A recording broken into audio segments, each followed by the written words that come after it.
Imagine being completely alone, no phone signal, no map, no way out. The forest stretches endlessly in every direction, and night is falling fast. Your supplies are gone. Your hope is fading, and the only sound you hear is your own heartbeat growing louder with fear. This is the reality thousands face every year in the wilderness. But what separates those who make it out alive from those who don't? Today, we're diving into one of the most extraordinary wilderness survival stories ever documented. A story that defies logic, challenges everything we think we know about human endurance, and proves that sometimes survival isn't just about knowledge or preparation. It's about something far deeper, something primal. Something that lives inside all of us, waiting to be awakened when we need it most. What you're about to hear will change how you think about survival, about nature, and about the incredible resilience of the human spirit. This isn't just a story about being lost. It's a story about being found in ways you never expected.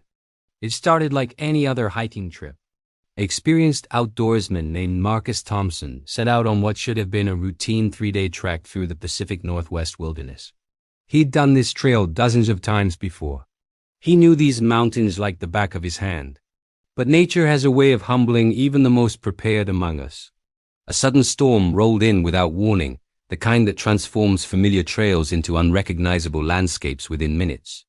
Marcus made a critical decision, to take what he thought was a shortcut back to camp. It was a decision that would cost him everything he thought he knew about survival. When Marcus didn't return, search teams mobilized immediately. Helicopters scoured the canopy. Ground crews combed through thousands of acres. His family waited, hoped, prayed, but the forest kept its secrets. Day after day passed with no sign, no clue, no trace. The statistics were brutal. After 72 hours, survival rates plummet dramatically.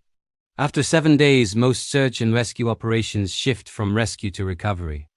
Marcus's family was preparing for the worst. The wilderness had swallowed him whole, and it seemed like it would never give him back. Here's what makes this story even more remarkable. Survival experts live by something called the rule of threes. You can survive 3 minutes without air, 3 hours without shelter in harsh conditions, 3 days without water, and 3 weeks without food. Marcus had now exceeded multiple deadly thresholds. He'd been exposed to freezing temperatures, relentless rain, and had no access to clean water or food. His body should have been shutting down. Hypothermia should have claimed him. Dehydration should have stopped his heart. But something inside Marcus refused to quit. Something ancient and unstoppable. What separates survivors from victims isn't always physical strength, it's mental fortitude. Researchers have found that survival is 75% psychological.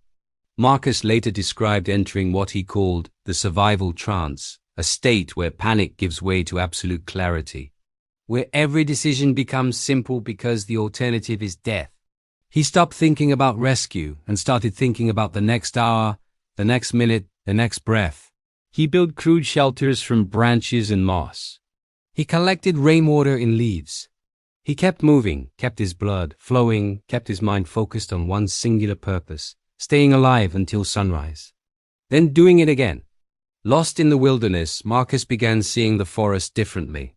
What seemed hostile and indifferent revealed itself as abundant with resources if you know where to look. He found edible plants he'd learned about years ago but never needed. He discovered a shallow cave that provided crucial protection from the elements. He used rocks to create makeshift tools. The forest that had trapped him was now keeping him alive. This is the paradox of wilderness survival. Nature is simultaneously your greatest threat and your only ally. Marcus had to become part of the ecosystem to survive it. On the 8th morning, barely conscious and running on fumes, Marcus heard something that didn't belong in the wilderness. A distant mechanical hum. A helicopter. But he was deep under tree cover and visible from above. With the last reserves of his energy, he stumbled toward a clearing he'd spotted the day before. His legs barely worked. His vision was blurring. But he pushed forward, knowing this might be his only chance. He reached the clearing just as the helicopter passed overhead. Using every ounce of strength left, he waved his jacket, jumped, screamed, anything to be seen. For a moment that felt like eternity, The helicopter continued on. Marcus felt his heart sink, and then the helicopter banked. It turned. It had seen him. The paramedics who extracted Marcus described him as being in critical condition, but alert. He'd lost 28 pounds. He was severely dehydrated and hypothermic. His feet were torn and infected, but he was alive. Against astronomical odds, without proper equipment or supplies, Marcus had survived 8 days and nights in one of the most unforgiving environments on Earth. The rescue team called it nothing short of miraculous. But Marcus had a different word for it: will. The absolute, unbreakable will to see another day. Medical professionals who examined Marcus's case were astonished. His body had entered a state called survival mode, where non-essential functions shut down to preserve core temperature and vital organ function. His metabolism had slowed dramatically. His body was literally eating itself to stay alive, converting muscle and fat into energy. But perhaps most remarkable was what happened to his mind. Psychologists who interviewed Marcus discovered he experienced something called hyperfocus, an extreme state of presence where past and future collapse into a razor-sharp now. Every decision became survival. Every moment became precious. It's a state that most people never access, but it exists in all of us, waiting for the moment we truly need it. Marcus's story teaches us something profound about human potential. We're far more resilient than we imagine. Our bodies are capable of extraordinary adaptations when pushed to the limit. Our minds can achieve clarity and focus that seems superhuman when survival demands it. But Marcus also learned humility. He learned that nature doesn't care about your experience or your confidence. He learned that preparation matters, but sometimes chaos wins anyway.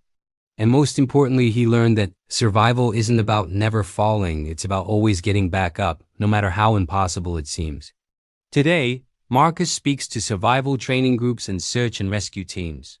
He shares not just the tactical lessons he learned, how to find water, build shelter, and navigate without equipment, but the deeper truths about human endurance.